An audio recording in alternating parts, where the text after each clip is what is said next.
ईश्वर बोले, हे सनत कुमार, श्रावण मास का महात्म्य अनंत है। इसे हजारों वर्षों में भी पूर्ण रूप से नहीं कहा जा सकता। यह मास मुझे इसलिए भी प्रिय है क्योंकि इसी मास के पुण्य प्रभाव से मेरी अर्धांगिनी सती ने पुनः हिमालय की पुत्री पार्वती के रूप में जन्म लेकर मुझे पुनः प्राप्त किया। यह ऋतु ना तो बहुत ठंडी और ना तो बहुत गर्म होती है, साधना के लिए अत्यंत उपयुक्त है। भगवान शिव बताते हैं कि श्रावण मास में भक्तों को भस्म, त्रिपुंड और रुद्राक्ष धारण कर विधि पूर्वक पंचाक्षर मंत्र ओम नमः शिवाय का जप करना चाहिए। कुल 108 रुद्राक्ष धारण करने की विशेष विधि बताई गई है, जैसे कंठ में 32, सिर पर 22, कानों में 12, हाथों में 24 आदि।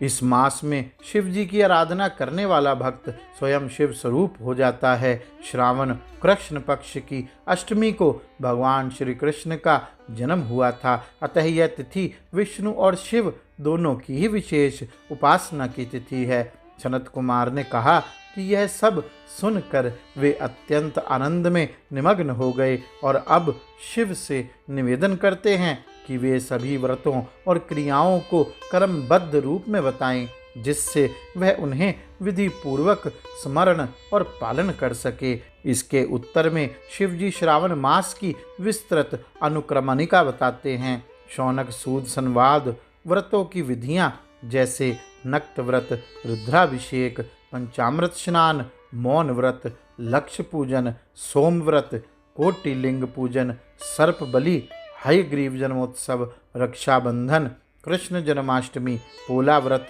कुश ग्रहण इत्यादि एवं ग्रहों के अनुसार व्रतों का विधान।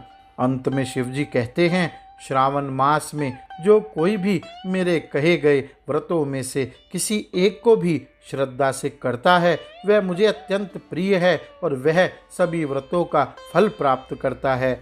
जो श्रावण मास महात्म्य का पाठ करता है अथवा इसका श्रवण करता है वह इस मास में किए गए व्रतों का फल प्राप्त करता है। सूत जी बोले, हे शौनक, शिव जी के अमृतमय इस उत्तम वचन का अपने कर्णपुष्ट से पान करके सनत कुमार आनंदित हुए और कृत्य हो गए। श्रावण मास की स्तुति करते हुए तथा हृदय में शिव जी का स्मरण करते हुए वे देवऋषि श्रेष्ठ सनत कुमार शंकर जी से आज्ञा लेकर चले गए। जिस किसी के समक्ष इस अत्यंत श्रेष्ठ रहस्य को प्रकाशित नहीं करना चाहिए। गौरी शंकर भगवान की जय। ओम नमः शिवाय।